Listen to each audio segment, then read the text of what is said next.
All right, we are live on YouTube. Very well. Good evening, ladies and gentlemen. This is a regular meeting of the Zoning Board of Appeals of the Town of Orleans. Notice was properly published and posted at Town Hall. And I am Michael P. Myrick, who has been designated as the chair for the purpose of this meeting. And I also have with me the following members of the zoning board: Lynette Cope, Matthew Cole, George Wall, Bruce Todd, Emily Van Giesen, and Gerald Mulligan. We have a quorum. Also present is the board secretary, Stacy Faber, and the building commissioner of the town, Tom Evers. We have two items on the agenda. The first was added at the behest of town council. This arises out of case number 2123, a decision we reached in on November 6, 2019. And there were the applicant was dissatisfied with our opinion and brought an action in the Barnstable Superior Court. After some proceedings, the court entered an order dated June 23rd, 2020, which requested, actually remanded the 2123 to the zoning board with the following instructions: that we should not take public comment or accept additional information or material, and the board shall, in the form of an amended decision, issue explicit additional findings setting forth the basis for that November 6, 2019 decision. And then the amended decision would be filed with the town clerk. Now, the complaint, if I remember correctly, alleged that the decision did not set forth the reasoning for our decision. I am informed that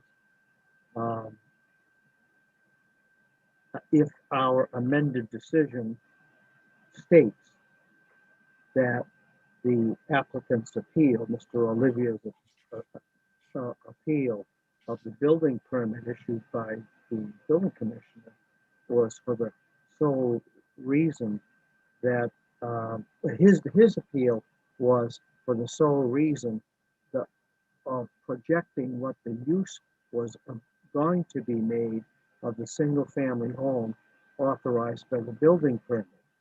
And if our decision was that Mr. Olivier's appeal was premature, since all we could decide is whether Mr. Evers erred in the issuance of the building permit, then later on, Mr. Olivier could go and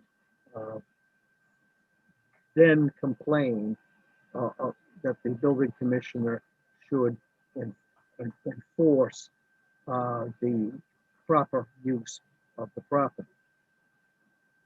I don't remember, let me just check. The members of the zoning board who were present were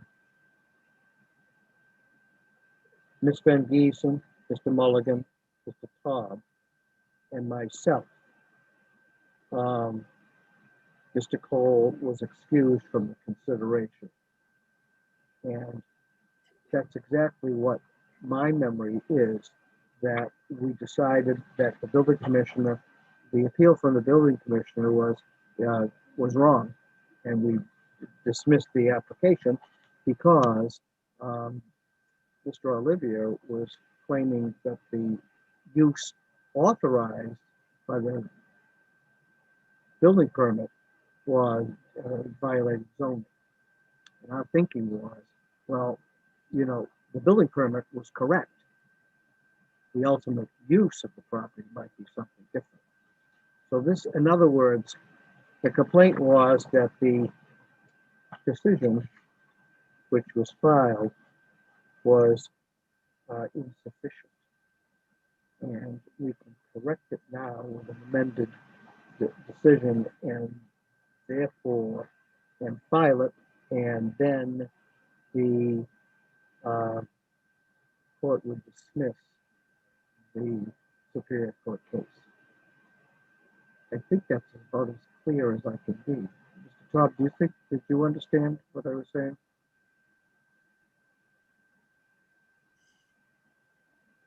You're muted. Are you asking me specifically? Yes. I have to say that it would be helpful to me if I heard the facts of the underlying case or I had the decision to reference. It was case number 2123, and it was an appeal from the decision of the building inspector to issue a building permit on And 21 Great Oak Road. A neighbor complained that that should not to have been issued because the owner was going to violate by its use the single family how the single family residence and what we were saying is, well, we don't know what the building permit can proceed.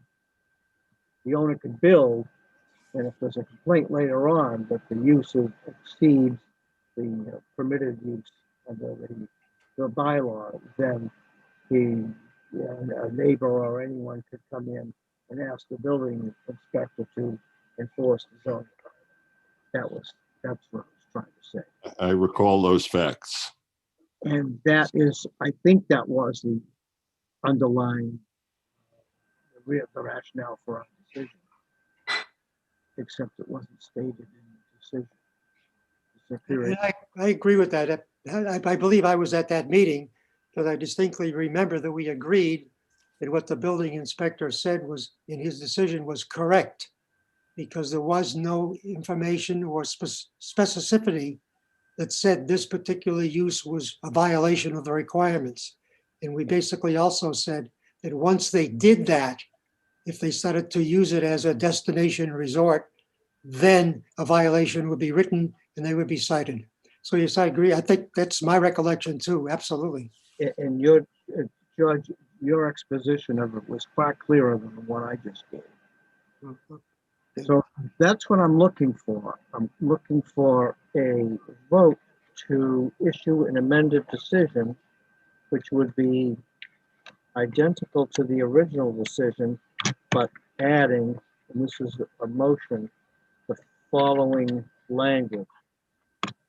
After consideration of all the evidence, the board found that the applicant's appeal of the building permit focused solely on the applicant's contentions regarding the use intended to be made of the single-family home authorized by the building permit at issue.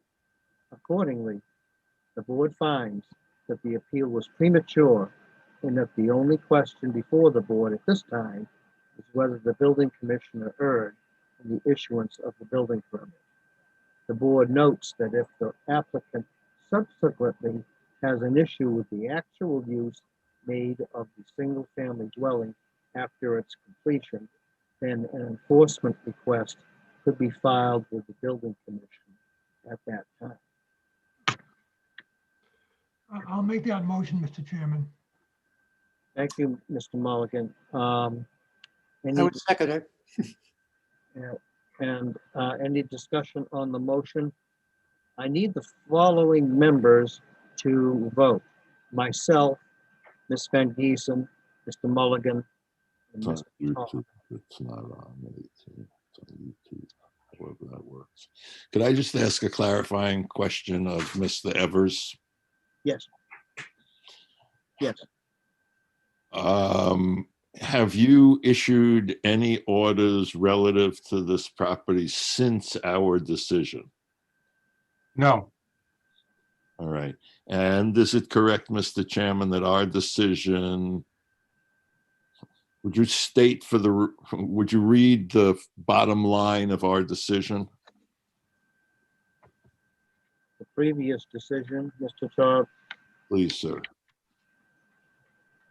we voted that the board affirm the decision of the building commissioner in granting the building permit number BP-19-440 on August 29th, 2019 to Hydrangea Properties LLC. That was all there was to the decision, was the vote duly made and seconded. That the commissioner was in error and the commissioner was correct in issuing Yes. building permit. Yes, Now they're asking us why we think that? that's what the judge wanted us to do. Okay. His language, or that was an order, it's an order. Who drafted the order, I'm not sure, but it's signed by Judge Perino in the Superior Court. And paragraph 3 says, the board shall, in the form of an amended decision, issue explicit additional findings, setting forth the basis for its November 6, 2019 decision. And the language contained in the motion that I just made was, I understand that if that is adopted, that the Superior Court case will be ended.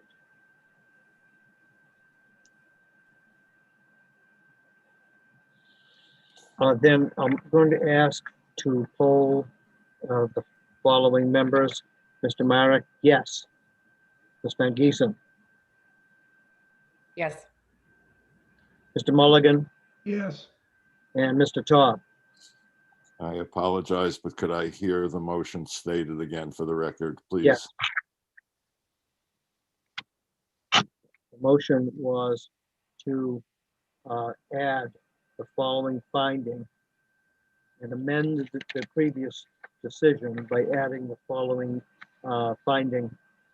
After consideration of all the evidence, the board found that the applicant's appeal of the building permit focused solely on the applicant's contentions regarding the use intended to be made of the single-family home authorized by the building permit at issue. Accordingly, the board finds that the appeal was premature in that the only question before the board at this time is whether the building commissioner erred in the issuance of the building permit.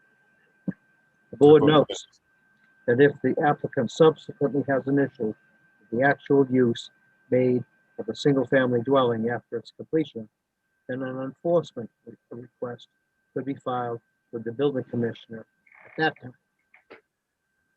Yes. And the motion carries unanimously 4-0. Thank you, members of the board. That will clarify. No, I will issue an amended decision in accordance with our movement tonight, and I'll report to you when that case is dismissed. I think it will be dismissed by agreement after having conferred with town council on the question. Very well. Then we will proceed with application number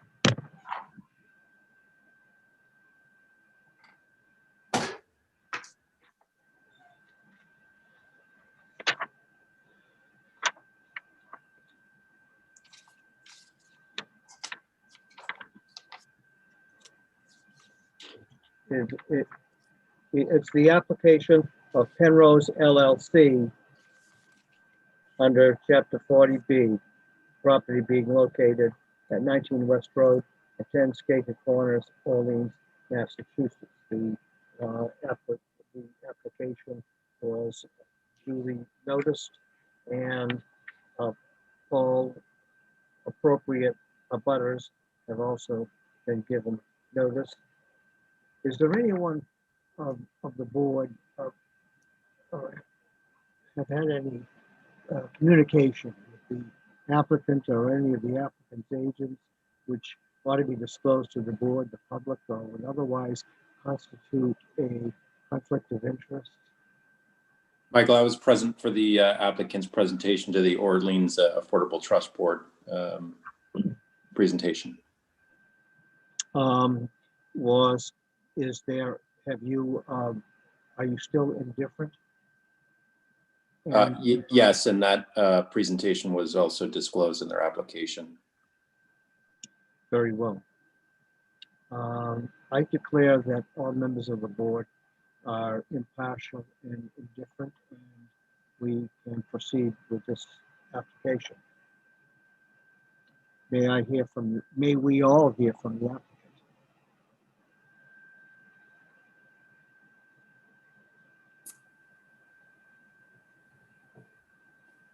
Okay, Mike, I'm gonna let Charlie Adams in to speak. I'm assuming he's the applicant. He's got his hand raised. I saw his name on the application. Yes, Mr. Adams. All right, he's coming in as a panelist, so you can see.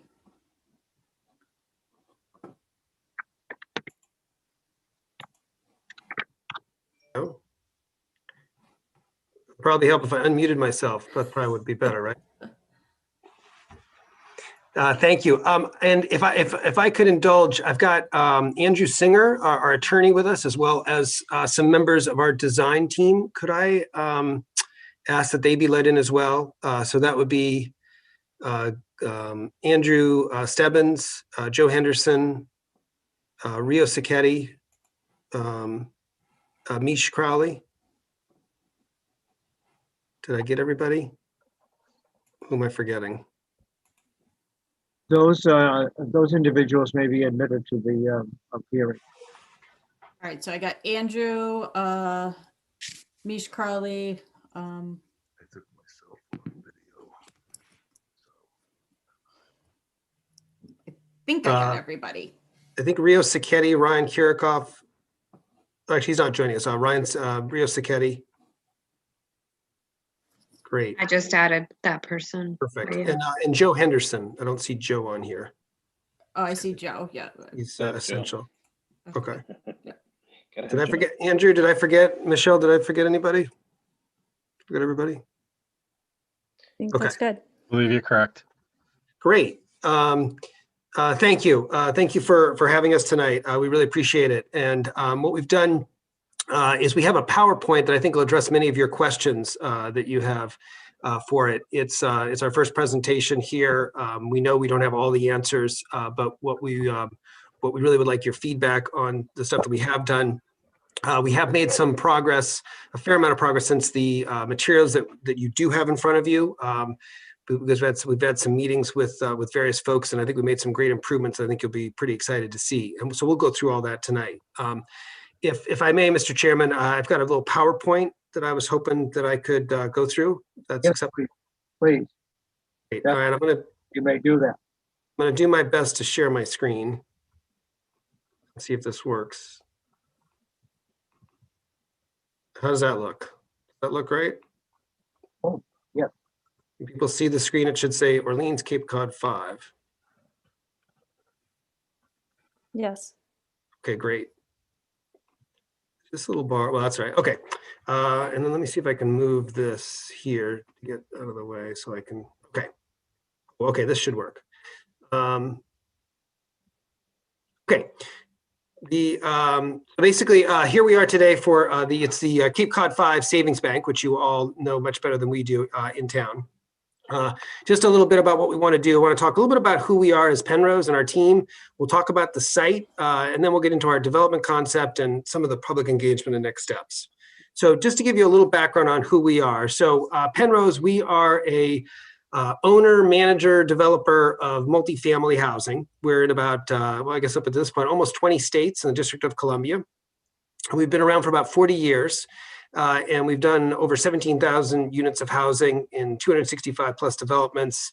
throughout the community.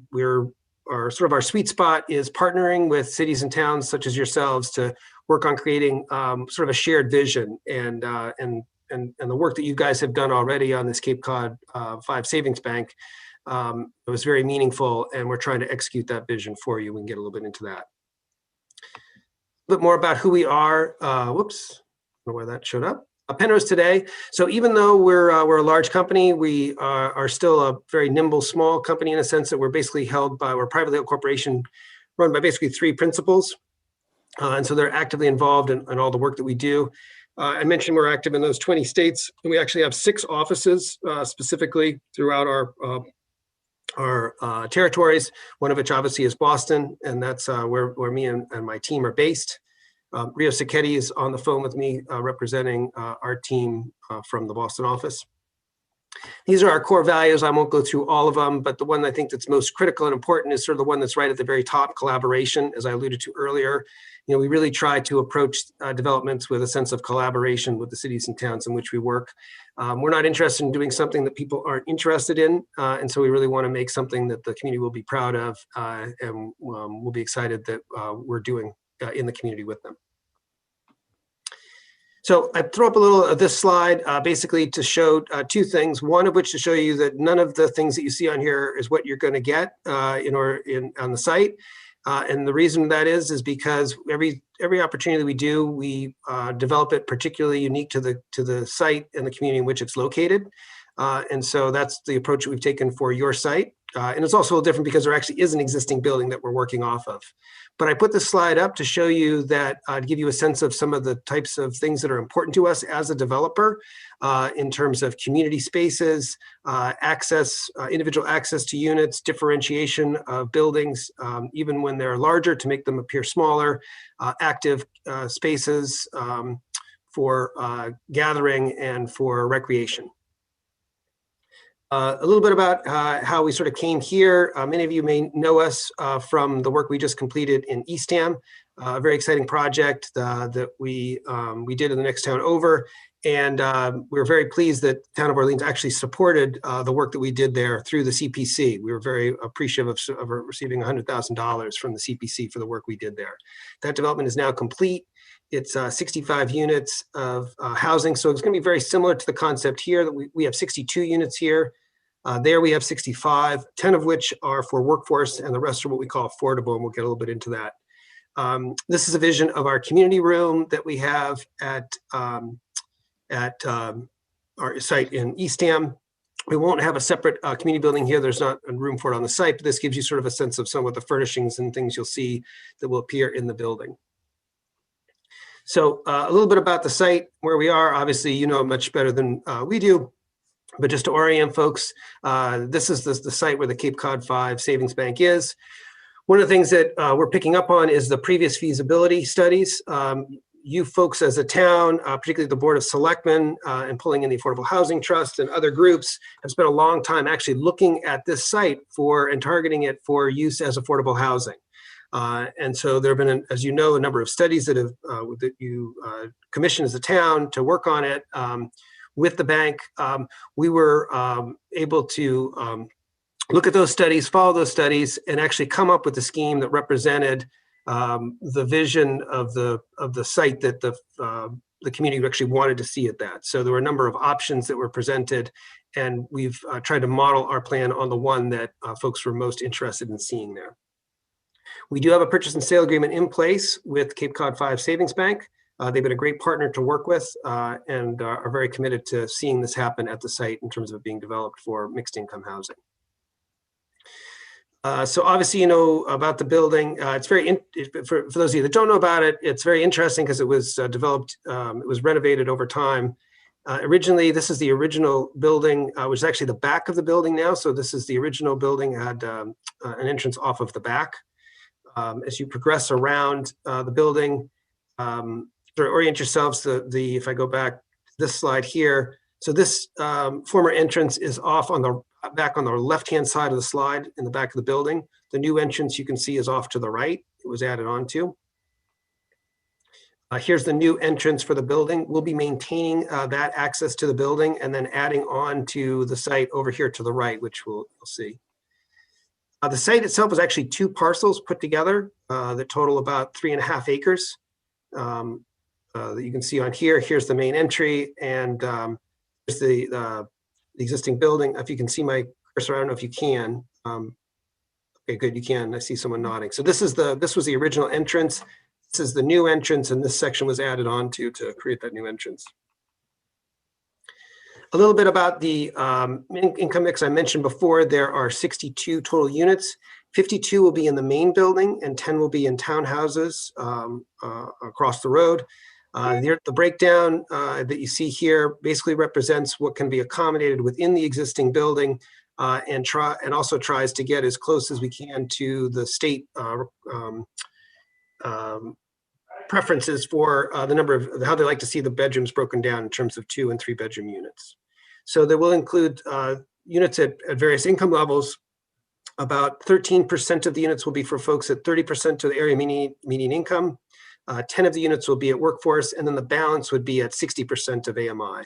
Now, the units at 60 and 30% are what we call, they would actually qualify for the low-income housing tax credit, which is the primary vehicle for which these developments get built by. A little bit about the work we've done to date, some of which you guys have letters of support in there for. So we've already met with the Affordable Housing Trust, which I believe has provided a letter of support for the project. They're very excited to see it happen. We're trying to schedule a meeting with the Community Development Partnership where we could talk to all of the local communities to tell them about the project. We have already met with the Orleans Select Board. I believe you have a letter of support from them. We've also been working with them on a community benefits agreement, which we should be finalizing in the next couple of weeks. I've been talking to the Cape Cod Light Compact about some energy improvement and work we could do there. We have a meeting with the Community Preservation Committee. Originally, it was set up for tomorrow night. It had to get postponed, I believe, to the following week. So a week from tomorrow, we'll be going before the Community Preservation Committee to seek some funding for that project. One of the things that we had done in Eastham, as you know, because we got funding from the town of Orleans for that project, is reaching out to other towns. And so we actually are actively reaching out to other towns for financial support for this project as well. We've already met with the Eastham CPC, and they've passed a recommendation to town meeting to give us $100,000. And we have other meetings lined up with some of the other 5 Cape towns besides Orleans. Besides Eastham, excuse me, and yourselves. That's not what I wanted to do. I think I just messed that up. Okay, so I'm going to stop there. What I wanted to do now is turn it over to Andrew Singer, who's going to walk you through a little bit about sort of the 40B process and next steps, and then we'll have our civil engineer, our landscape architect, and our architect actually walk you through the specific plans. Andrew, can I turn it over to you now? Yes, thank you. Good evening, ladies and gentlemen. My name is Andrew Singer. I'm an attorney in Dennisport representing the applicant. I apologize, I'm having camera issues tonight. I hope you can all hear me, but you won't be able to see me. This is an application, as you've said, under the comprehensive permit law, and the comprehensive permit law was created in 1969 in order to encourage the development of quality housing in Massachusetts communities that is genuinely affordable for their residents. The Commonwealth has established a 10% goal for each community to have at least much of its year-round housing stock be affordable. The town of Orleans has done a wonderful job and is within reaching distance of this goal. The town is currently at 9.33%. I believe it's the highest percentage on Cape Cod at the moment. For comprehensive permits, you, the Board of Appeals, are appointed as the decision maker for all local permits. So if any permits were needed from other local boards, you're the one that grants them. In this case, there are no wetlands involved with this property, and the project will be attached to the town's sewer, and there are no state permits required. So you are right now seeking, and you get comments from other local boards, you are the decision maker.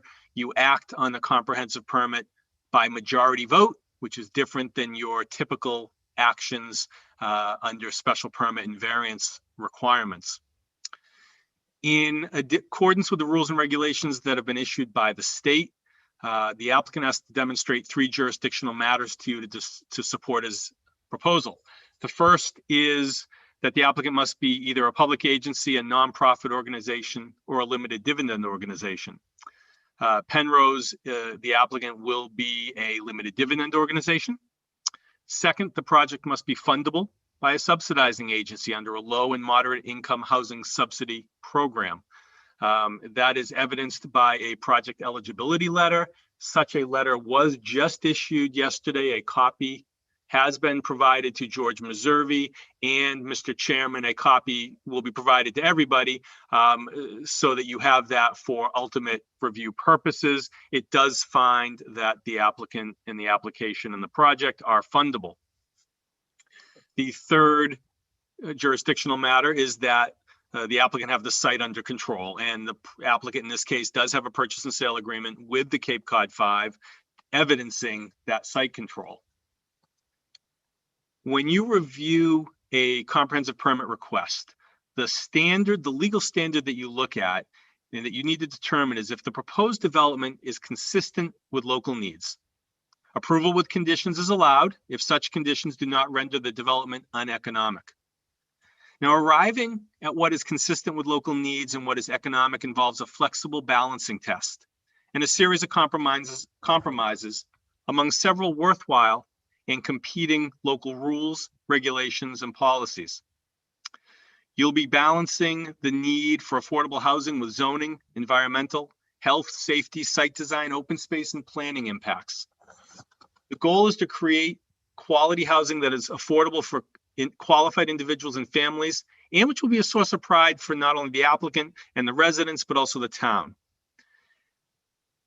The applicant respectfully submits that at the conclusion of the hearing process, beginning tonight, that the proposal is consistent with local needs. We submit that we will be demonstrating to you that it will not have a material detrimental effect on the character of the neighborhood or town, that it is worthy of approval. We had submitted a summary of reasoning to you that has everything that I'm saying and others are saying in writing. And those, I won't go through all of those since you're going to hear from all the project representatives, but those demonstrate the worth and the merit of the proposal in line with, as Mr. Adams mentioned, all of the studies that the town has undertaken seeking to develop this property for affordable housing. Now, the goal of a comprehensive permit is to realize this affordable housing with appropriate levels of compliance. Not all requirements have to be met. You are empowered to waive local requirements in the balancing of local needs. Waivers are not variances in the sense that you typically look at them, that you do not have to find for the Massachusetts General Laws, Chapter 40A, Section 10 requirements. You have to find only that the request is in line with balancing the needs so that this housing can be provided. Thus, the application is requesting some waivers. These waivers were set forth expressly in the application. They are also in the summary of reasoning that we submitted. I'm going to go over them now just briefly, and I understand the board will want to be very clear about those waivers so that the decision ultimately is inclusive. The waiver requests, there are a few of them on page 6 of the summary of reasoning. They deal with the maximum building height for the existing buildings, the apartment density, the septic system certification. In this case, the septic system is being discontinued when the property goes on town sewer. There's a waiver request for additional pre-construction site plan review if it's determined necessary. We have been before site plan review and we will be going there again in addition to reviewing with the Architectural Review Committee. And there's a request for a waiver to have 1.25 parking spaces per unit, including visitors, and for certain parking lot plantings and floor area ratio. Finally, we do request in all 40Bs a waiver as necessary from Cape Cod Commission regulations, because under state law and under its charter, the Cape Cod Commission is a local board for purposes of 40B. And so their requirements are not expressly applicable to such projects. In this case, a project of 30 or more residential units. That is a brief overview of the legal arrangement for the proposal. We'll be happy to answer any questions. Now, I believe I'm going to be turning it over to Joe Henderson to discuss the site plans. Thank you. Thank you, Mr. Singer. Great, thanks, Andrew. Mr. Chairman, members of the board, my name is Joe Henderson with Horsley Witten Group.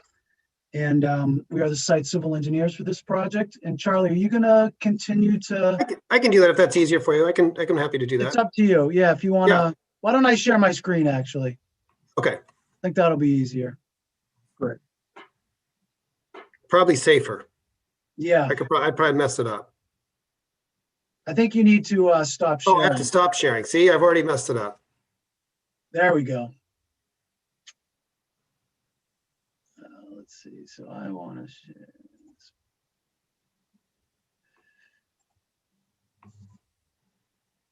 So hopefully everyone can see my screen. I'm showing the civil concept plan that was submitted as part of the package. And I'm just going to talk through some of those site design elements, and then I'm going to take a look at some additional updates that we've done since this time, just in an illustrative version of our site plan. But just to kind of recap what Charlie had said, the site, it's about 3.4 acres total with the two parcels. There's an existing building, existing parking, also existing infrastructure on the site, water, septic system, and electric and gas utilities. The proposed project is to expand on the existing building and also add 2 new townhome units along the entrance drive. Access is from West Road, so we'll be maintaining the same entrance drive as is there right now, and also maintaining that split entrance. We have two 12-foot lanes coming into the site, a 24-foot wide access road with parking on either side, running closely to what was already there on the site. We are expanding it a little further to the west to accommodate some additional parking, and to also accommodate some access to the rear of the building for fire, which I'll talk about a little bit more in a bit. Our stormwater design will be based on green infrastructure practices. We'll be using bioretention systems for the water quality treatment, and we'll be using underground infiltration for the larger storms infiltration. And that design will meet the stormwater Mass Stormwater Management Policy. We are abandoning the existing septic as previously mentioned, and we've coordinated with the new sewer that's going in. So we'll be proposing a gravity sewer connection to that. We also will be connecting to the existing water line that connects into the site with some coordination with the water department. And we also have, again, electric and gas on the site. One of the features that we are showing, you can see we have some new sidewalks. We do have a maintenance access, which I can talk about in a second. That's a little bit different now. And I am going to swap to the next slide. There we go. So this is just something that you probably haven't seen, but I just wanted to walk through some of these illustrative items. You can see that we are showing a walking path through this rear area, and our landscape architect can talk about that more if needed. We have, again, met with site plan review, and they gave us a lot of good comments. And just to point out some of the major ones that we did add is we are now proposing a fire access lane around the rear of the building as the fire department requested. This will allow them to gain access, obviously, in case of emergencies. We are also going to work on looking at the entrance drive and just making sure we have the proper site distances here for cars coming in and out in relation to these first few parking spaces for the townhomes.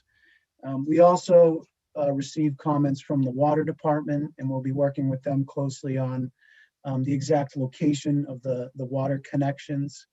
The water does loop through the site and into the back by the Skakit Marketplace. A couple site amenity features. We do have a walkway to the adjacent marketplace. There is some landscaping features throughout the building that our landscape architect can talk about. And I think that's all I really wanted to cover. Maybe I can pass it along to Mish to discuss some of our landscape features.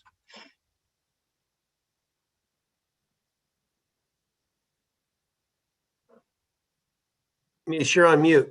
Unmute. Sorry, it was suddenly dinner time at downstairs, so I had to move. I'm Michelle Crowley, the principal at Crowley Cottrell Landscape Architecture.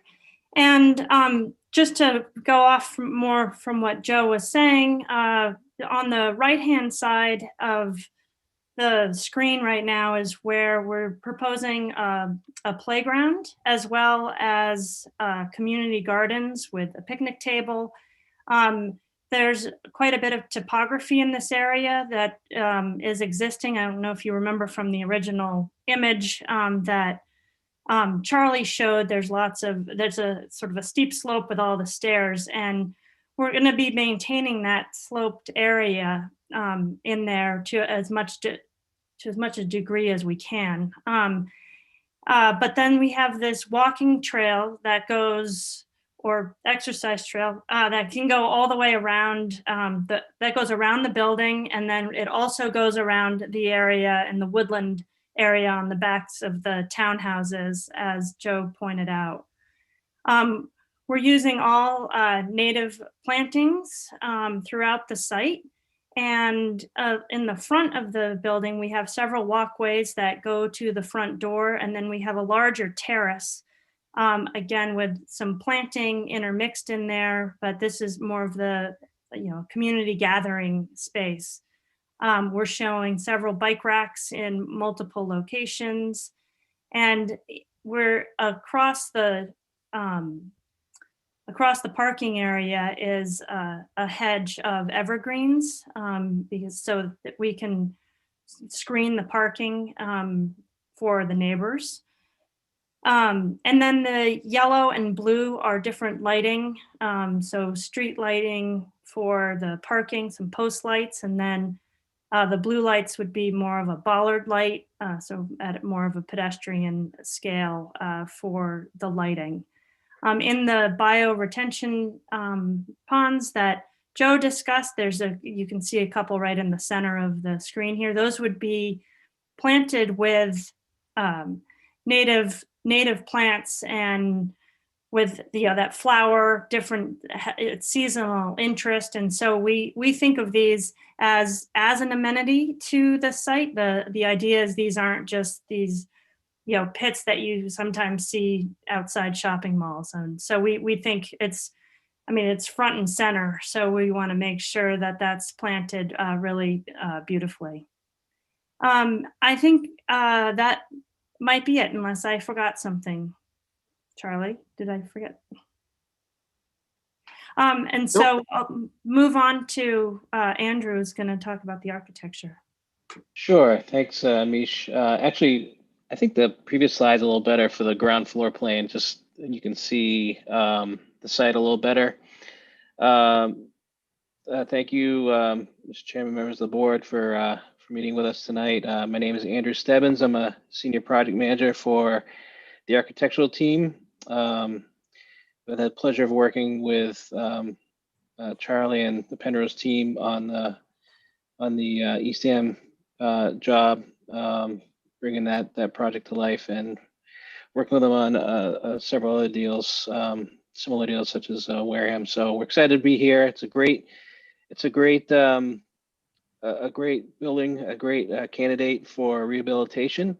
We do all sorts of projects in our office, all sorts of multifamily. We do new construction. We were born on rehabilitation projects. Though this is not a historic rehabilitation, this is a project which we feel is a building with a really good bones and a really good candidate.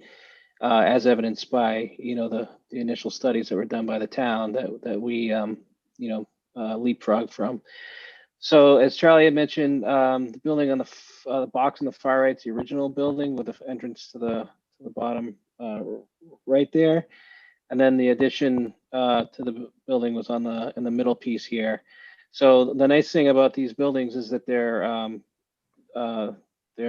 metal frame. The original building was a steel joist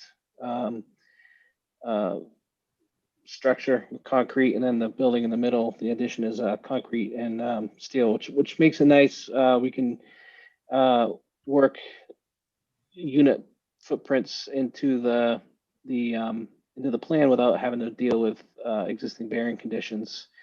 The challenge is the building is a bit wider than normal, which is fine.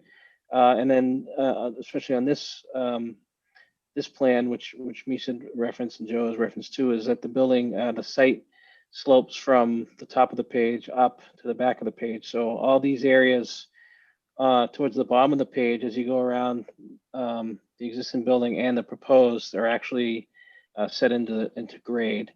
The fully built out in the existing buildings, and in our proposed project, you'll see there's an area that's called out as unexcavated. So it'll be 3 stories at the top of the page, and then the back of the building will only be 2 stories.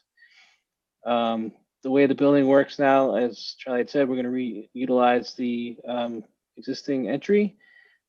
We have proposed a leasing area with visibility to the front, a new service area, as Joe had mentioned, up to the upper right.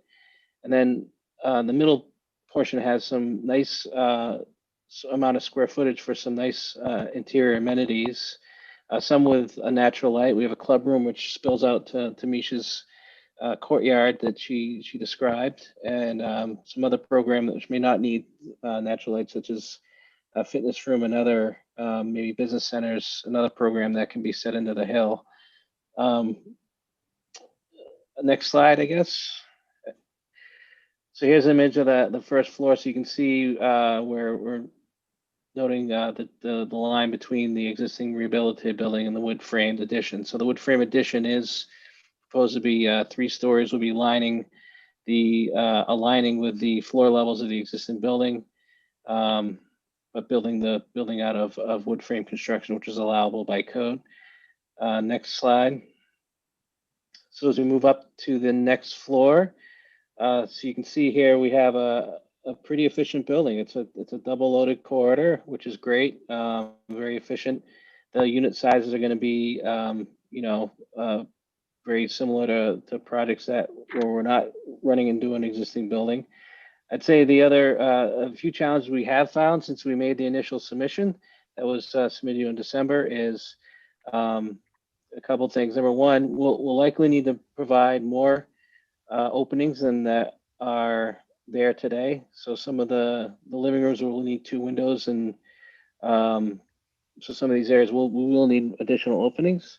In addition to that, we reviewed the building and its metal stud construction on the exterior, and if we're going to insulate the building correctly, we'll want to reskin the building. So the original submission, we pretty much imply that we're going to keep the skin. So we're working on revisions to design while reviewing the Orleans design guidelines and in preparation for a submission to the design review board. Next slide. So this is a continuation of the floor below. What I mentioned is once again, existing building works well, had 2 egress stairs, has the existing elevator, which we can rehabilitate. On the left side in the new building, we have another elevator for ease of access and movement through the building.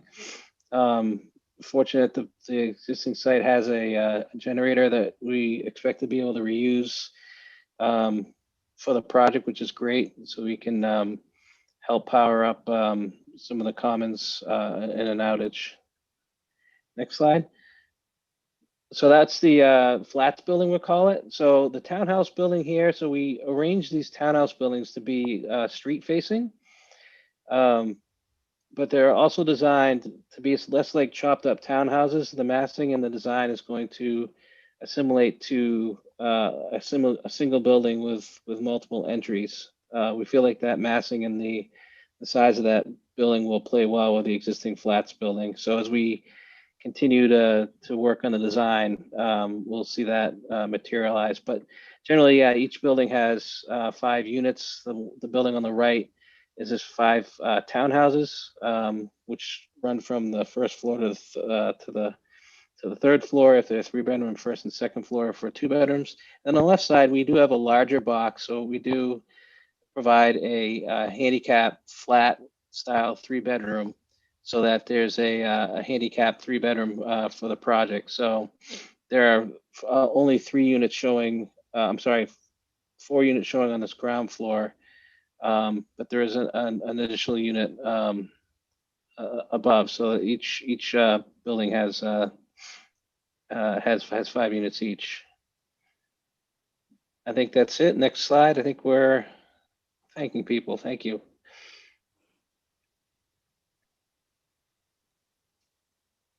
You're muted, Charlie.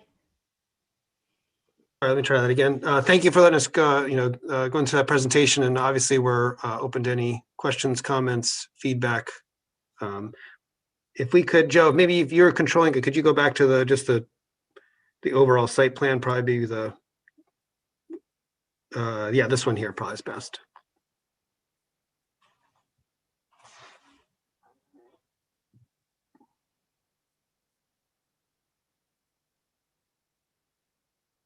Mr. Chairman, members of the board, we welcome your questions on the project. Very well.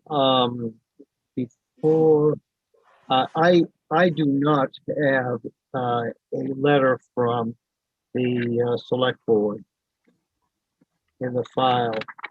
We also do not have a letter from the Orleans Affordable Housing Trust. I understand that the letter from the Department of Housing and Community Development is hot off the press. That is correct, dated yesterday. Okay. What we are trying to determine is, since the Zoning Board of Appeals has primary and umbrella supervision of the permitting, that we have an application that is complete as possible. I would appreciate the having the letter from the state, which vets the program before. Yes, we can get that to you. I can we sent, as we said, we sent it to George yesterday. We can get it out to as well. I didn't realize that you guys hadn't gotten it, but we can get it out to you. And Mr. Chairman, if I also could point out, I will get you a copy. On December 16th, the select board sent a letter to the Department of Housing and Community Development in connection with the project eligibility letter, discussing the working with the applicant on the proposal, and we will get you that copy of that letter as well for your file if you do not have it. That would be good. The what I'm driving at is that we know that the town planner requested some of the town agencies to comment upon the application in its condition on December 8th. And all we have is right now is some comments from Mr. Meservey, the planner, and the letter from the planning board. Now, ordinarily, the zoning board would have sent a blanket request to maybe 8 or 10 of the agencies, some of which really I don't think are appropriate, but I want to make sure that if there's input from the agencies or commissions, that they're thorough, or those or a representative ought to be talking to the board, say tonight or at any continued date. And that's my concern, because if we see fit to permit, then we need the input, and having the opportunity to input, I think it's probably been done, but I want to make sure so that I and my colleagues have the benefit of those reviews, since we may be needing to draft conditions to attach to the permitting. So that's my concern, that I would like all documents to be funneled and eventually end up in this application file with the building commission. We can certainly, at the end of the night, we're going to be requesting a continuance, and we can certainly work with your staff and George and make sure that you have that complete file that you ultimately need for your decision. Right, because my intention, as I've discussed, subject to the approval of and input of my colleagues, is to eventually draft a decision and settle it up with one final hearing.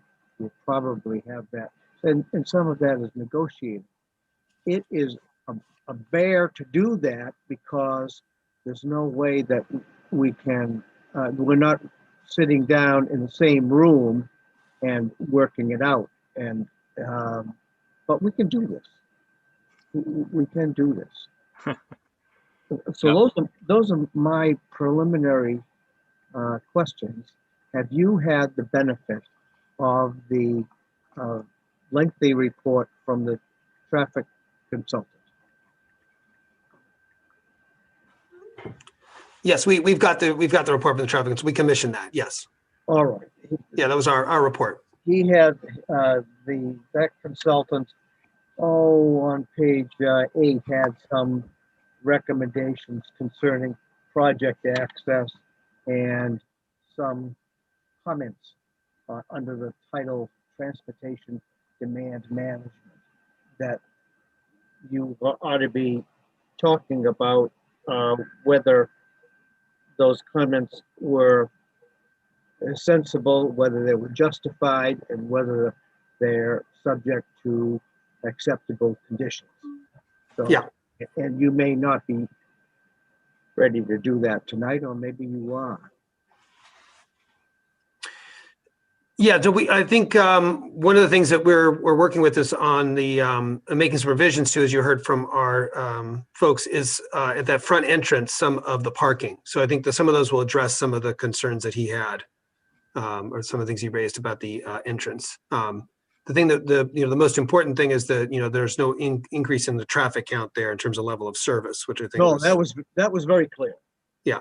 And, so. And we're looking at a couple of those other ones, and so they'll be factored into a refined plan. Very well. I think.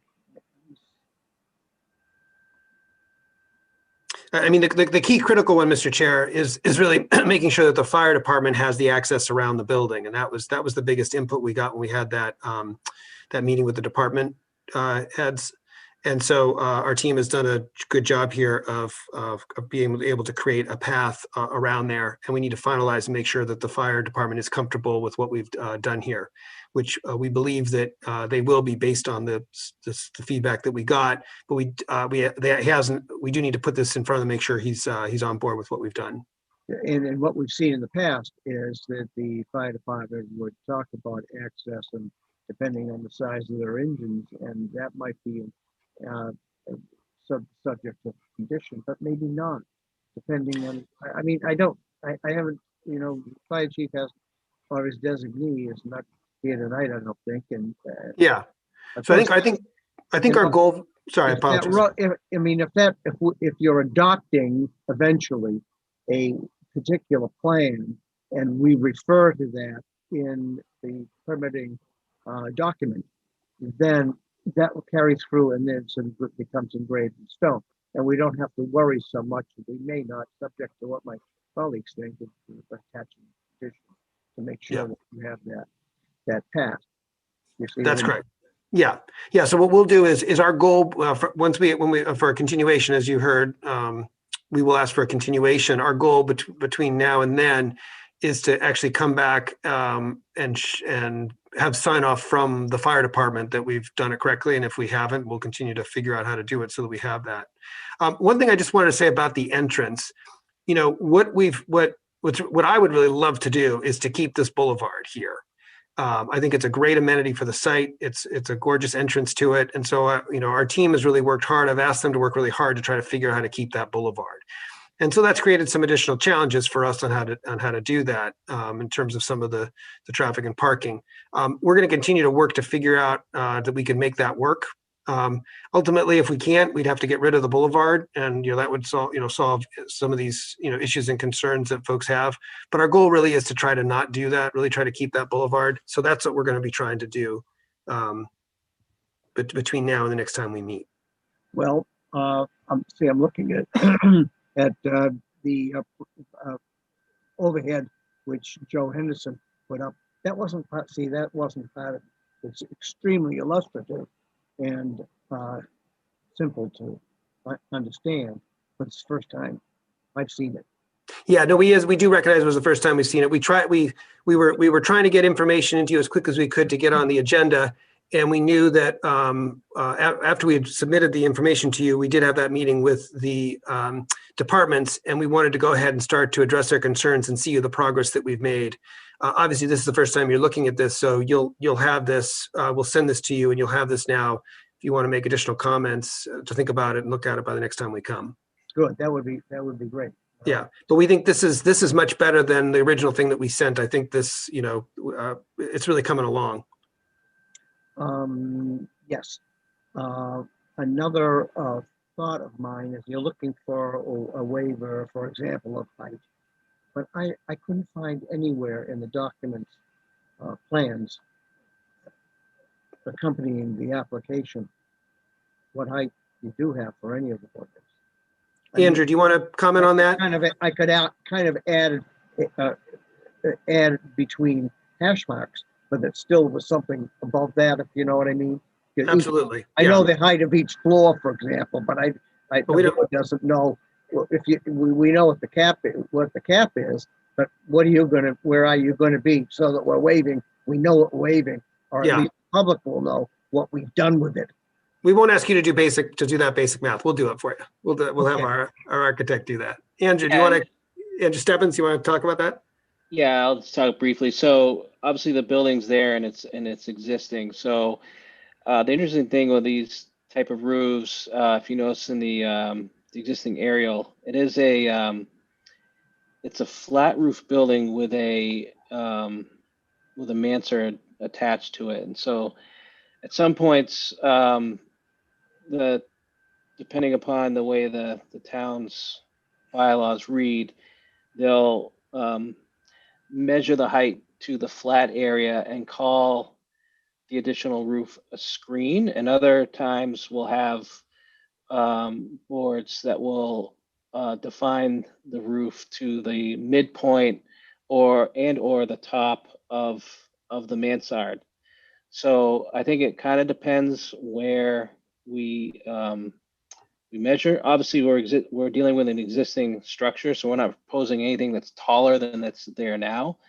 So I think we had put that in the waivers just as a question, insofar that if it's determined that the height is not met, that we get the waiver. But just to be clear, the townhouses will be shorter than have less height than the existing building, and then the proposed building is really just continuing the roof lines of the existing building. So as we revise this, we'll look and update our exhibits to make that more clear.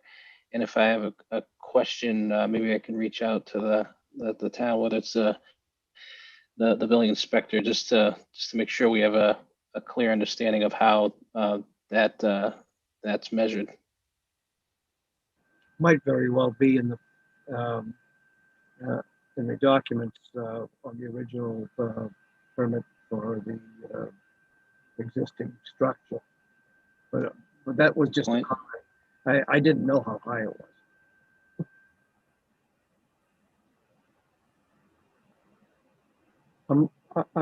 I'm opening this to questions by other members of the board.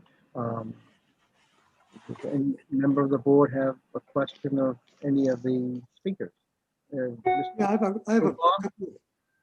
have a couple of questions. The 62 units that you're talking about, that includes basically the 9 townhouse units, which are shown as 2 separate buildings, 5 and 4. Yes, there actually are, even though there are 4 there actually are 10 units here. Andrew, right? One of them stacked. Yeah, I'm sorry.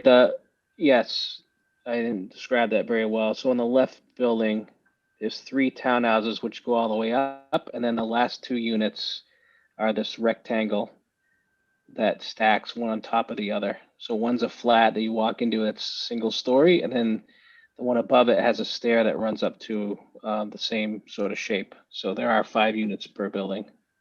And one of the reasons we do that too is for handicap accessibility. A certain percentage of units will be fully accessible. So that's why you have a flat there.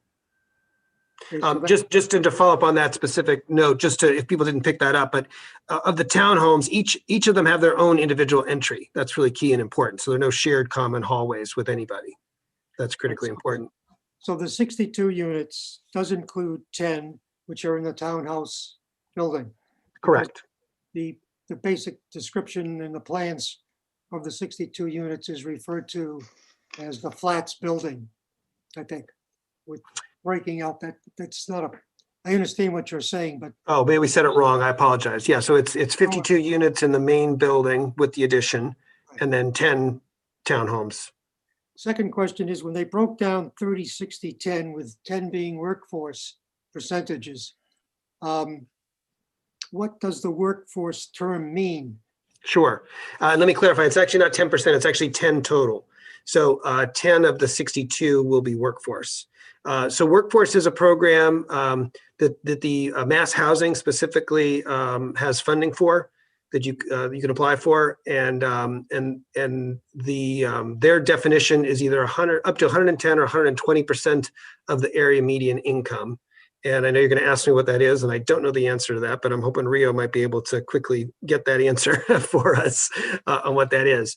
But essentially, they will allow it to go up to either of those AMIs, and they do an analysis of what the demographics are in the town, and to figure out where the rents are, and then they'll set it at either the 110 or 120%. That's why I don't have a specific answer for you.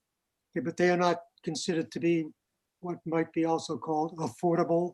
In other Well, words, we think, I mean, it's just the terms that are used for the different pieces. I think of all this stuff as being affordable for folks that need it. When we use the term affordable, we're really sort of specific, talking about the low-income housing tax credit program, and that's for 60% of AMI and below. So if a unit is at that income level, then it qualifies for low-income housing tax credits. If I could also just add, Mr. Waugh, because this is a rental community, although 10 of the units will be workforce housing, all 62 units will count towards the town's subsidized housing inventory. Yes, thank you, Andrew. I should have made that clear. That's yes. Well, Mr. Singer, I mean, I know this, since it's rental, how does the town know that the tenancies will be qualified or be restricted in that fashion? I mean, it's one thing to have deed restrictions, but this is not that kind of project. So how do we concern ourselves with that problem? I'll actually, I can let Mr. Adams refer to that, but there are monitoring agreements and other operational documents that they need to comply with to assure the affordability. Okay, now is that done with the Department of Housing and Community Development? Yeah, there are is incredible amount of oversight for these projects, as you can imagine, right? Because you're getting public resources. So our management company, when ensures that people meet the income requirements, and then we're audited and analyzed, and we have certifications that we have to make to the state, to our investors, throughout that whole process. So there's plenty of belts and suspenders making sure that the property is leased the way it was committed to from the beginning. And there will be some, we'll have to get a letter from the Department of Housing and Community Development. Yeah, so part of the, and maybe Frio's on it, maybe he could speak a little bit more to this, but a part of the process with the, going through this process is that one of the additional certifications is at the end, we need to report back at the end of the project. Part of our closeout of the project is reporting back to DHCD, which provides the credits on closing out the comprehensive permit and showing that we met the conditions that we committed to with you. Okay. I think you've sort of answered my question, saying that basically to be controlled. The other part of that, I would presume potentially then, based on what I've seen in the drawings, that so-called 10% of workforce probably cost-wise would be more like the townhouses. So we're not planning to put the workforce in the townhomes or the main building necessarily one way or another. We're not targeting that. What the workforce housing units though is they typically are not 1 bedrooms. They're typically 2 and 3 bedroom units because they're trying to get to workforce families. So that's where they'll be concentrated. So the extent that there are more 2s and 3s in the townhomes, then more of those units would be for workforce. But there will be some 2 bedrooms in the main building, and some of those will be labeled as workforce as well. So the second question basically is with respect to sewers.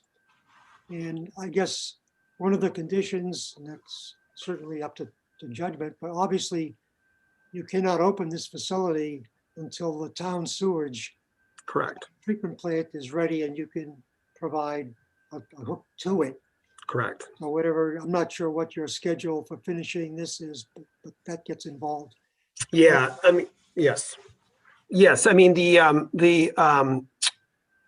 with these projects, excuse me, they're subject to annual funding rounds. And so, based on that, it will be, we'll get the approvals, and then it'll take a little while to get the funding, and then we'll have to close and be in construction. It'll probably be an 18-month construction schedule. So we have looked at that, and we wouldn't need the sewer for, the sewer will be ready by the time we're ready to start leasing the units. Let me say it that way. So it'll be sometime in 22. Correct. At the earliest. That'll be the very earliest. Yeah. And I guess I'll just throw this out because I have no idea what I'm saying. But when you hook up to the sewers, as we're going through in town now, there certainly are costs involved, like betterments for the people that have property that use the sewer. So I don't know how that will be developed or exposed, but I just want to mention it's certainly in the back of my mind, someplace that's an issue that has to be answered. Yeah, and I think it's, and I'm sort of scratching the surface here a little bit on that. You may be close to that, Nara, but that's still things that the town is working out themselves too, in terms of what those are. So we understand that's going to be part of the process. We're going to understand we'll have to build that into our budget, and we'll work with the town to figure out what those are when you guys have more clarity on what you're looking for that as a town, I should say. Thank you. Sure. Chairman? Mr. Mulligan, you Yeah. have a question? Thank you. There's 2 questions sort of related to the density issue, the waiver you're looking for, the density. The first one is sort of ancillary. Could you give us some idea of the square footage in the various 1, 2, 3 bedrooms? And then the more salient question is, you're doing a lot of additional construction. How did you stop at 62? What's the magic in 62? Sure. I'll do them in reverse order. I can handle the 62, and then I'll ask Andrew to do about the square footages. So, when you get to around that number of units, so I mean, there's a couple of things. So one, we look at these projects for financial feasibility, and there's sort of a critical mass that's needed to to get to a level that makes them financially feasible in terms of number of units.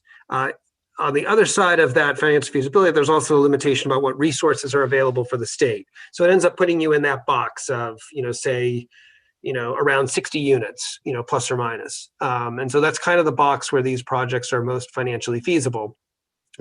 We also, though, don't want to overload the site, right? So we wanted to maintain some open space here. One of the schemes we originally came up with had some additional units that pushed up at the top of the page, and we were up around 67 units. We could actually get some more units up here and build up into that that little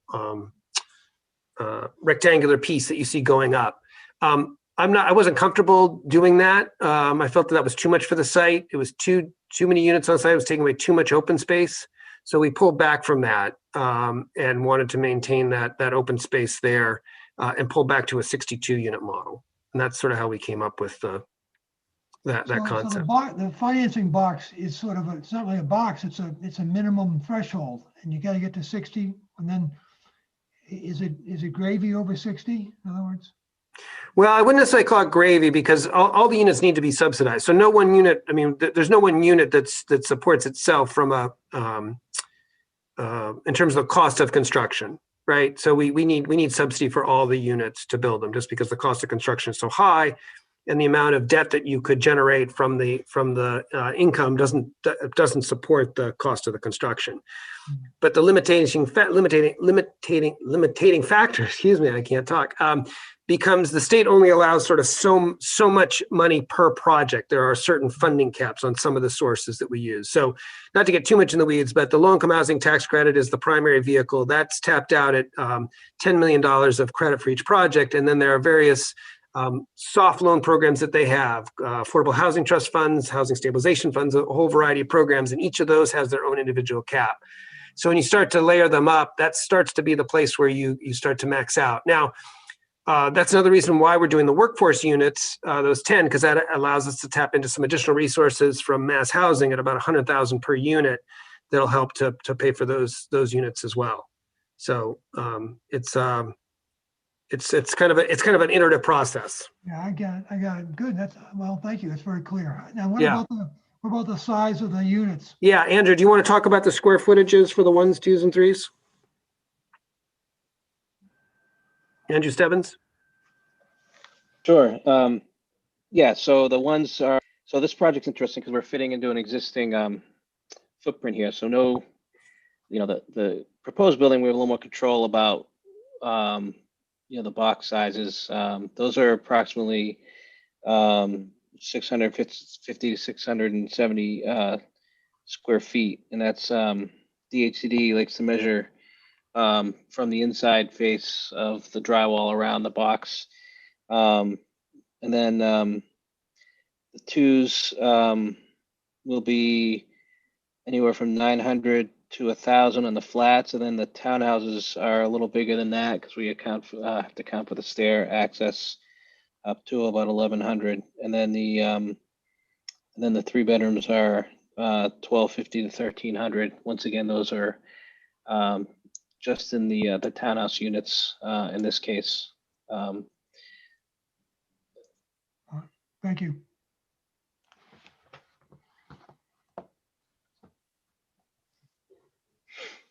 Any other questions by members of the board? Yeah, I do. Yes. My question is about parking.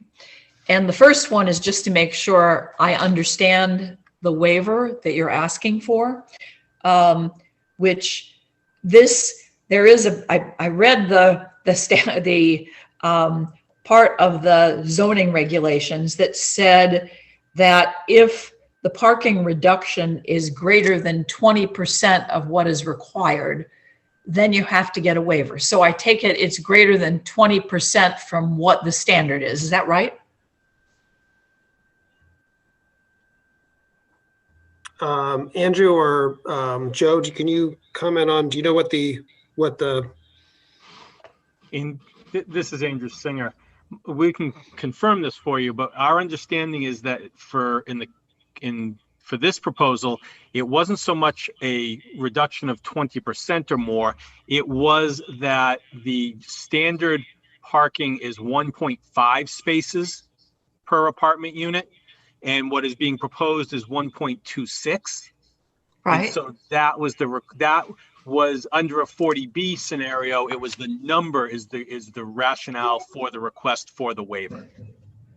Okay, so normally it would be 1.5, and what we're going to have is 1.26.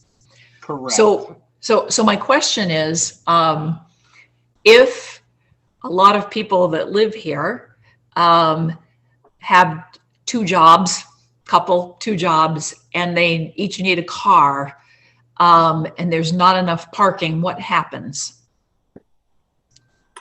Yeah, so I mean that's going to be people's individual choice, right? If they can't have two cars here, this may not be the best place they may want to live if there's not room there. Let me just give you a little bit of background. In our project in Eastham, we have 65 units and we have 65 cars, so we have a 1-to-1 ratio there. So we're not too concerned that that would be a problem here.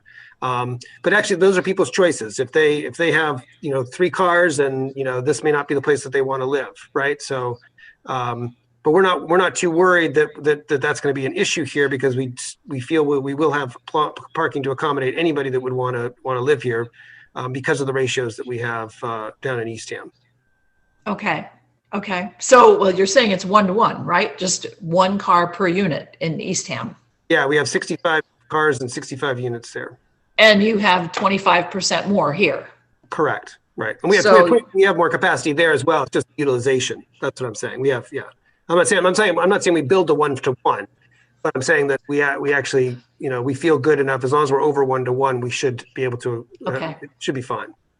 Okay. It's getting someplace on the Cape. I don't know how good the public transportation is. But I don't think it's great. So going to a job, generally people need a car, right?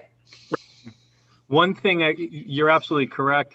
One of the benefits of this project, when the state is looking at 40Bs, they like to have them near commercial centers as well as transportation zones. And in this case, you have a commercial center right next door. Right. And can people park there? Can they leave their car there overnight?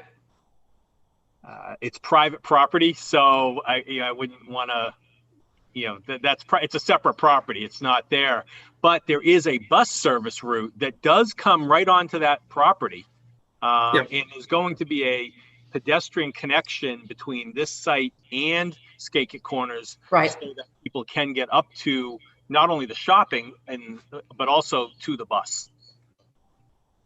Okay, I guess I'd ask you, what is typical in a development like this? When you say, well, this isn't for you if you need more than 1 car, a lot of people, what's typical for something like this? Is this where you're at? Is this pretty much what you do, 1.25, and that works out, and there's plenty of people whose needs that meets? Yeah, I mean, every situation is different. Every site is different. Every place is different, right?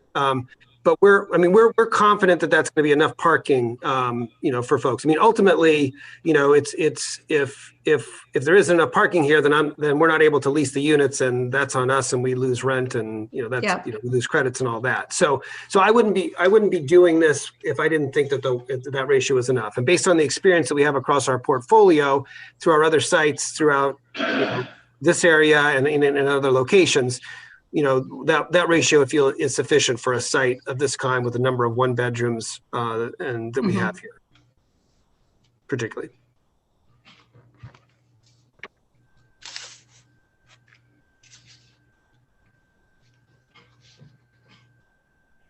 Questions by the board? Any other questions by the board? Yes. Mr. Cole. Thank you. This appears to be a great development and one that will be an asset for the town. I'm pleased that you're looking to make an investment here. We have a published study that says that we need over 100 additional units, and this will take us a long way towards that goal, albeit occupancy a couple years from now. The presentation was fairly brief. This is a large and substantial project. We have others coming up in town. It'll be important that these projects get executed in a successful manner. Can you walk us through the aesthetics and how this will fit into the neighborhood, particularly the addition and the new buildings? I don't think we spent much time on the elevation drawings, and perhaps you could pull those up and just talk about the aesthetics and how what materials will be used and how that'll fit into the neighborhood. Yeah, so I'm going to have Andrew Stebbins talk a little bit about that. We can answer your questions generally tonight, but not specifically, and that's why we'll come back again. So we've been moving this along, focusing on the site plan. We need to have the elevation pieces pick up. We're aware of that. We need to get you some, show you what this outside is going to look like. We don't have that information to show you any drawings tonight, but we're going to give you Andrew will talk generally what they will look like, and for when we come back to you, we'll have a presentation to actually show you some of the elevations and get you, so you can actually see what we're talking about. Yeah, Charlie, good point. I kind of alluded to it in the presentation, but with the change in the approach of reskinning the building, we'll have a little more flexibility for what the building will look like. We're likely going to keep the brick on the front entry, just because we don't need to reskin that for energy wise, because just the lobby area. But we'll lean on the Orleans design guidelines for guidance in reskinning the building, but it'll definitely have sort of residential feeling of the building with a combination of lap siding, probably some areas of shingle siding, potentially some vertical siding to help break down the buildings. We'll also use have the use of color to help break down the buildings, but I wouldn't want to specifically point to any elevations today, because there really are. This is sort of early in the process. We'll really have another iteration that's going to be coming that will be closer to what we're intending to perform here. Would you be open to a condition that prevents vinyl siding? I think we'd like to stay away from that because that is something that we often have to use. The vinyl siding though can be made to look like what we did in Eastham. We did the sort of the sheeter single type looking siding, and so you can't, that it blends in with what the aesthetic is of the Cape. But we need to evaluate that, and I don't think we could take that off the table at this point. I don't think the aesthetics achieved in Eastham are really attractive, and I hope that we can get a better project here. We're a green community, and we have a stretch energy code. Can you talk about the energy efficiency level of these buildings and how your design addresses that? Andrew, do you want to take that one too? Sure. Yeah, so that's one of the reasons why we're going to reskin the existing building, which has metal studs, so that we can meet the stretch energy code. The project being 3 stories, we'll be providing, we'll be meeting an Energy Star, making the project meet the Energy Star program, which includes insulation values, a lot of focus on air sealing. So we'll be doing a blower door test for both the flats buildings and the townhouse buildings. And we'll be meeting the requirements of the stretch energy code, which requires actually a HERS rating. So we'll have a third party HERS modeler, which will take the values of our windows, which we are going to replace the windows. Another reason why we're going to reskin the building, because we're going to be removing those windows. We like to make sure when we reinstall the new windows that we can flash them properly and get them sealed up very well. But the HERS rate will take the values of the systems that we're utilizing in the building, and they'll evaluate the worst case scenario units, and they'll have a score, energy efficiency score for those units, and we'll need to pass that HERS rating in order to achieve the stretch energy code. It's a matter of, we're using high efficiency systems. I don't know as we've gotten specifically into exactly which systems we're using, given that we're just in the permitting phase. But Penrose does have a set of standards and a set of energy efficiency measures that are part of those standards that exist in their program. The other thing I would add too, one of the things that we've been talking about with the select board is putting in 4 EV charging stations in the space, in some of the parking spaces. So we'll do 4. If I could go back to the vinyl siding comment you made. So one thing what we could do is, if that is the preference of the board, we should put that as a goal of trying to achieve that. And that's one of the reasons why we're here, to find out what it is, the things that you are interested in seeing in this development. And if we can afford a non-vinyl siding, we absolutely would do that. We've done that in other places. It's not all vinyl siding. We've done it hardy plank and brick and other things in other places. It's just a question of what the budget will allow. And if that's a priority of this board, that's something that we'll work hard to figure out how to get into the project and try to move forward to do that, if that's one of your preferences. And so you mentioned EV charging. Is there plans to have on-site solar generation, solar panels? We're going to try to see what we could on the main building, to try to see if we could put some of those on there. We haven't gotten to that point yet. So at the Eastham site, it appeared that every square inch of that site was clear cut at the beginning of construction. Looking at this site plan, it looks like you've made an effort to show the bounds of clearing, and that there's some Correct. pockets that aren't going to be cleared, although there is also a walking trail shown through that area. Could you Correct. talk a little bit about which portions of the site won't be disturbed, and the maturity and size of plantings that will be established at time of occupancy? Sure. Mish, do you want to take that one? Sure. And at this point, we're really trying to, the majority of the work that is being done where the courtyards are and the sort of heavy landscaping is actually all parking lots right now. So it's really, so we're not losing much there. The wooded areas around the outside of the site, we haven't changed. We're not encroaching on there at all, and we're actually adding more evergreen screens on the side next to the parking lot. Adding the trail in that wooded area won't be clearing anything. It would just be a trail that we would intermix into there. So the goal is to really minimize, we are losing some trees getting those townhouses in, because that is not where parking is right now. So that we are going to be having to clear a little, clear for those areas.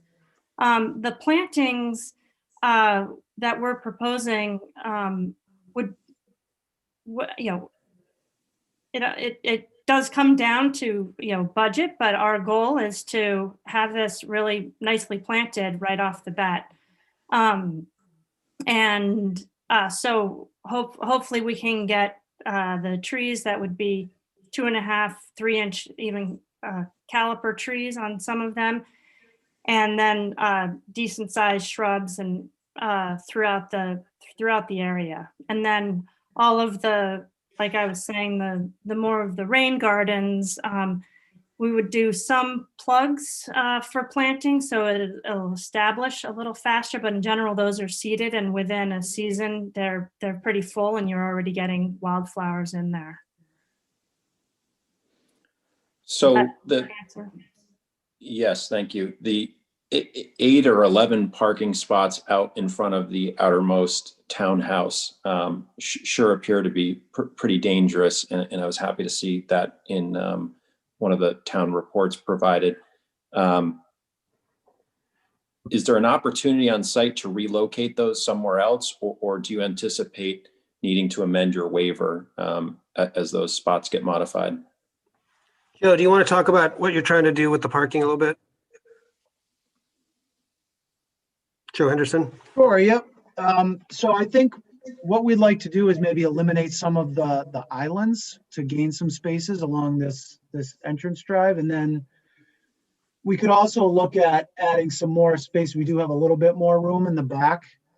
So we could look at making those up in that area. So those are kind of we have the room in the back to make them up, obviously not encroaching any further to the north, but just adding some spaces to the west. Great. Well, I hope you sure can keep that boulevard. Like Charlie mentioned, that's a great feature there at the entranceway.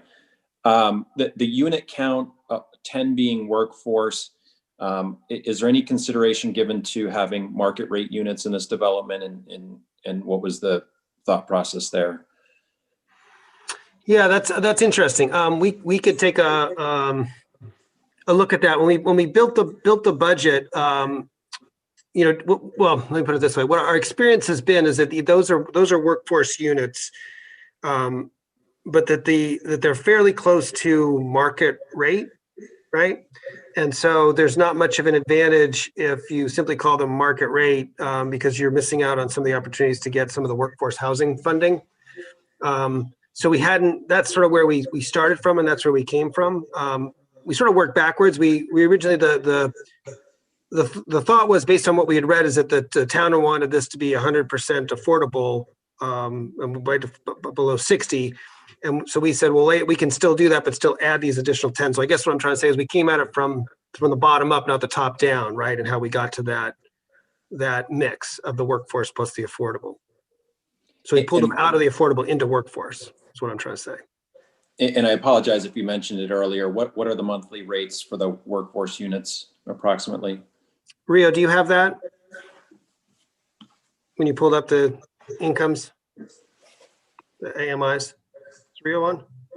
You're on mute. I don't have it handy, Charlie, but if you give me a yeah, if you know what, we can pull it up off the AMIs. So if we want to go to other questions, we can circle back and get to that answer before the meeting's over. So I think it's my last question, which is really about the amenities. You've got a nice site plan here showing various amenities. What are the guarantees that those actually get built out, and also the timing of when those would be put in place, both relative to certificate of occupancy and full occupancy? Sure. So you're talking about the amenities like the community gardens, the playground? All of that, right? Which I think really enhance the site and create the visual presentation that we're looking at. Yeah, we'll build that all into the comp permit. You can make, those could be conditions. Parking, there'd be a community garden, there'd be a playground. We can add those so they get memorialized, so you're confident that they'll get done. And those would be shown on the approved plans, and your comp permit will be tied to those plans. So if it's not built to the plan, then it's in violation of the comprehensive permit. And then in terms of the timing, those would all be, those things, the playground and the community garden obviously would be done at the end of construction when everything's, when we've built out the units and, done the final grading on the site and then finish those. But those would be done, just at the end as people are moving in and leasing up, and there wouldn't be a gap between that. Because we need the contractors off the site. We can't have them on there doing stuff while we're leasing up the units. So. Great. Thank you for those. Sure. Any other questions by members of the board?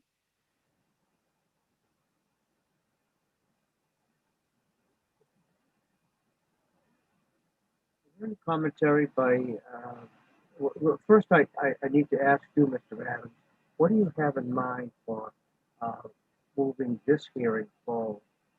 What do you need for time? Yeah, so we were, I mean, we were talking a little bit with Andrew. We would, and Andrew could pick this up, but I think we were looking for a continuance to your next meeting, which I believe is February 7th, if that, we could accommodate that. Andrew, do you? Well, no, actually, we were thinking, Mr. Chairman, a continuance to your February 17th meeting. So not the Oh. next meeting, but the meeting after. So 1 Sorry. month, give or take. All right. So that we could address some of the comments, the plans, the architectural review committee, things like that. Yeah, we want to get to the architectural review committee. I think that's something you guys would like to see. So we want to try to do that Well, as well. that's just, not to diminish the work of the architectural review committee, but that's just a polite and cameo appearance, because it's this board that needs to know what that committee thinks, rather than, you don't need an approval letter. I'm sorry, I had a little trouble hearing you. You don't need Mr. an Chairman. approval. You don't need an approval from that. No, we understand that. Right, we need the approval from you, not from, right, we understand that. But having them look at as well will assist towards the comments that Mr. Cole was making, looking at the Orleans design guidelines and trying to make sure that what we give you and come back to you with will be addressing the input you're giving us this evening. That's the attitude, Mr. Singer. I like it. That's what I said, doesn't it, Andrew? He just says it better. He's a lawyer. Yeah, that's what we're trying to do. Right. What I'm concerned with is whether we should invite public comment now. Is there anyone attending the meeting who wishes to comment on this application the way it has been presented today?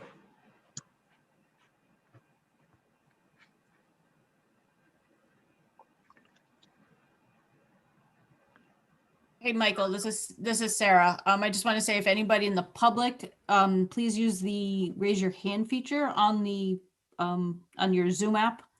We do have Robert Wren with his hand raised. Mr. Wren? Oh, he just lowered it, so I don't know. That's been up pretty much the whole time, so I don't know if they want to talk. Okay. I saw a couple of questions in writing, but I'd rather have someone speak publicly rather than submit questions in writing.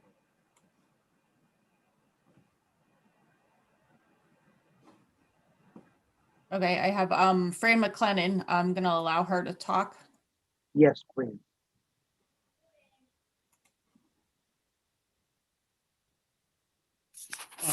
This is Alan McLennan on Fran McLennan's computer. We're sharing. And I'm speaking to you as chairman of the Affordable Housing Trust Board. And I just want you to know that the trust has been involved in this project since January of 2018. Our initial work that was done was started by the Board of Selectmen and the Affordable Housing Committee about 6 months earlier. The trust has funded additional work to understand how this site can be developed. And that information was passed to Cape Cod 5 and ultimately passed to Penrose. So what you are seeing here is consistent with close to 2 years of work by the trust and about 2.5 years of work by the committee.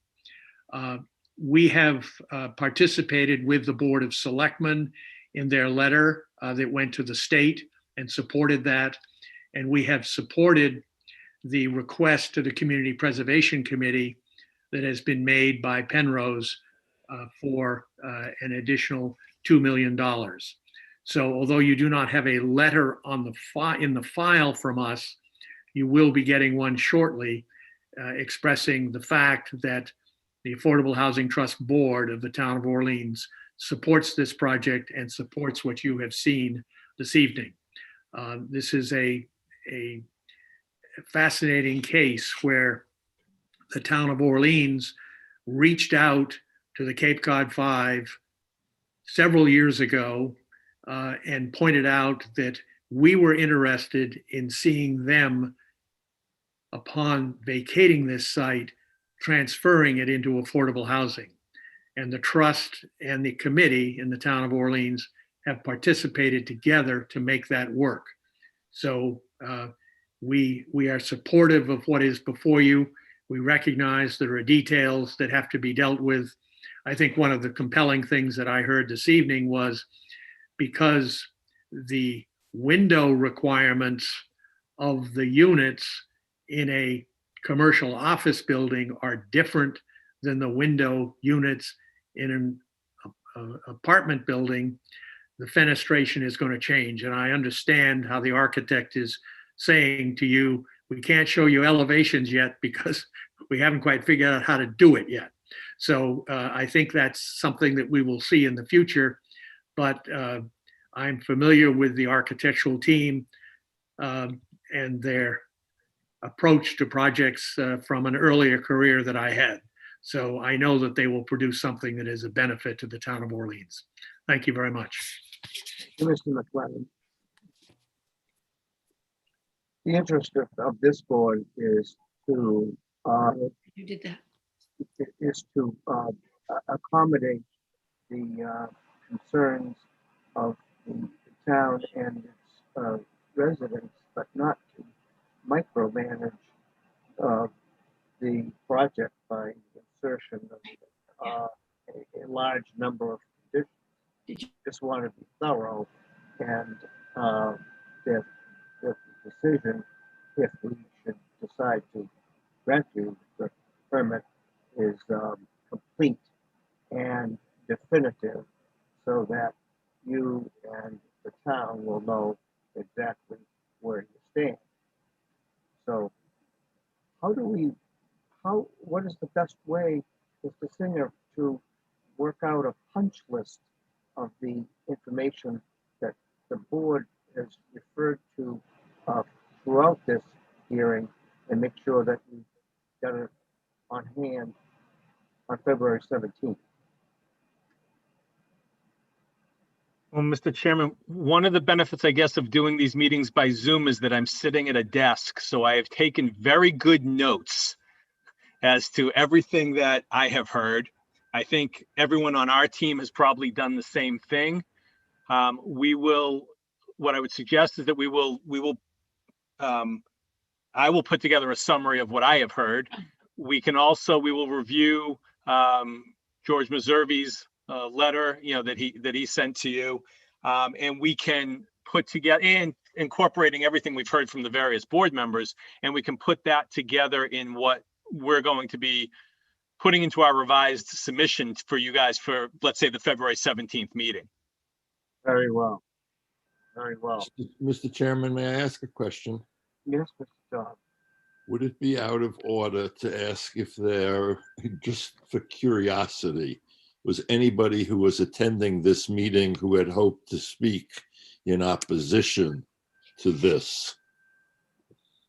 No, that's quite appropriate. I'd like to smoke that out too. Is there anyone attending this meeting who wishes to speak in opposition to this application by Penrose LLC?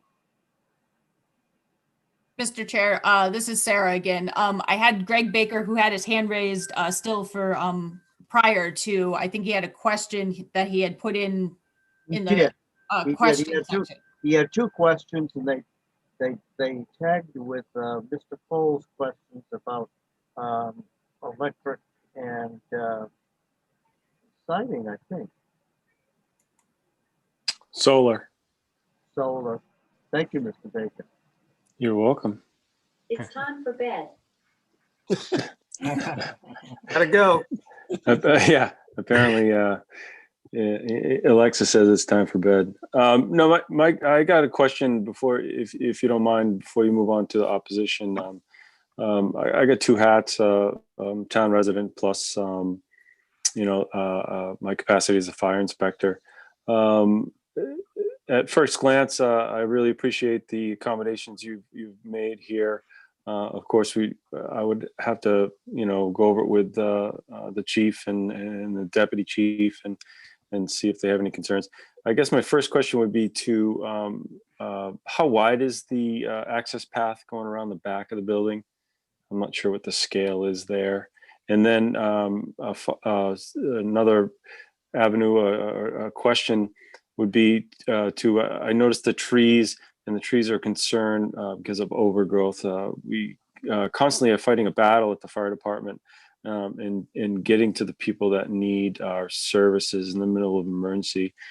So how would the grooming or the maintenance of the trees be handled in a place such as this, a complex like this? Would it be condo fees? Would it be the town? How would that be handled? Sure. Joe, do you want to talk about the width of the road, and then I can talk about the trees? Yeah, sure. I believe it's a 20-foot wide access path back there. No, I think it's narrower. Is it narrow? I was just going to try to double check. Oh, sorry, it. Mish, you looked at that. I'm sorry. Yeah, Mish, I think, threw that in. Yeah, I think, I mean, it's what we were asked to do at that first meeting, which I think was actually only 14 feet. Mr. Chairman, can I make a suggestion? Yes, Mr. Cobb. The question that's being raised is obviously a quite serious one, and there's no need to rush to the answer this evening, as we know, because we're going to have a continuation hearing in which the applicant has taken very good notes and will address the concerns they've heard raised. And I did hear somebody say it was time to go to bed. So I wondered if we could just air any concerns so that the applicant was fully aware of what they might be without having a lengthy discussion, and then seek to wrap it up for this evening. Thank you for your time. It's a good idea, Mr. Cobb, but I thought that the response to Mr. Baker's question was really forthcoming, wasn't it, Miss? Yes. I can just answer that question. Like Michelle said, it was requested to be 14 feet wide. So that's what we'll provide. And this is Andrew Singer again. One of the things we were going to do after this meeting is actually reach back out to the fire department. So we will be continuing that conversation as well. Good. Would you like me to answer the tree question, Prut, or? No, you could table that, and we could discuss that later. Okay. But I do want to ask again, is there anyone attending this meeting who has a burning desire to speak in opposition to the application of Fenway?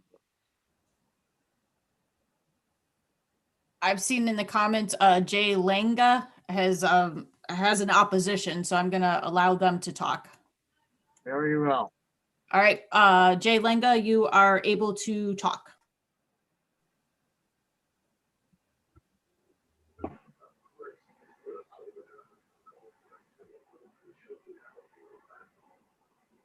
Would you identify yourself for the board, please?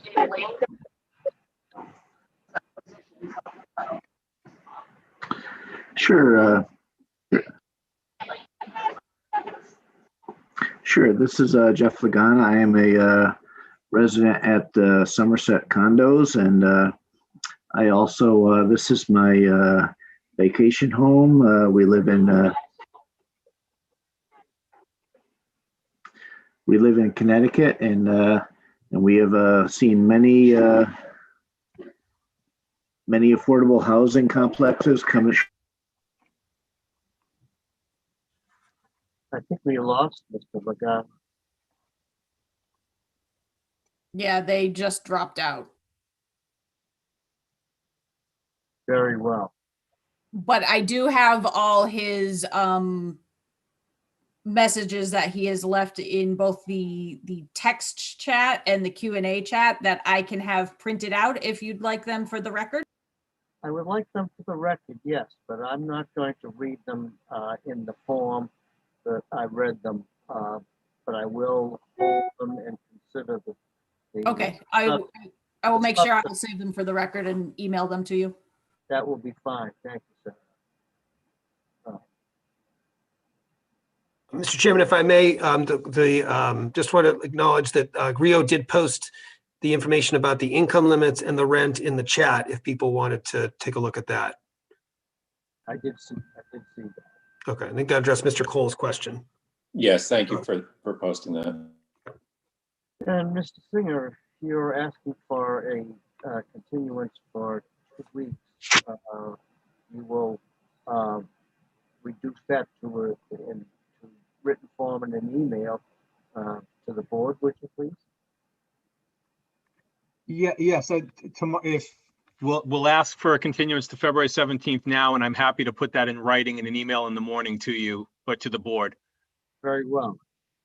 Then I will move that we continue this hearing until February 17th, a regular meeting of the zoning board of appeals. Is there a second on the motion? Second. Very well. Is there any discussion on the motion? All those in favor? Oh, we need to poll. Myself, yes.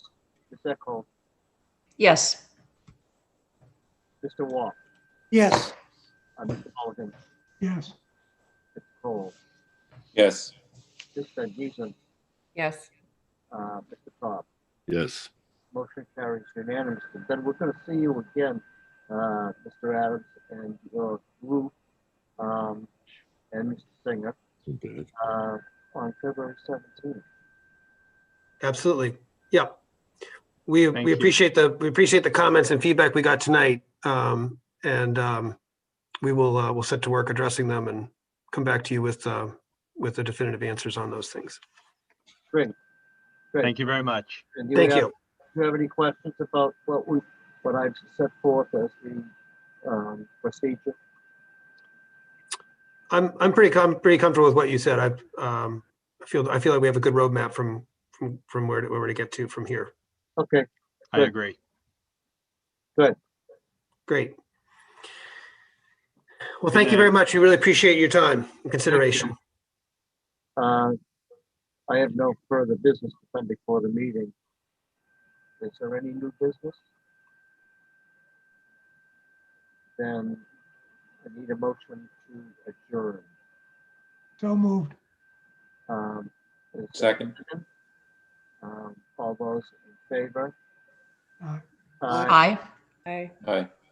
Motion carries unanimously. Then the meeting is adjourned until February 3rd, our next regular meeting. The agenda to be published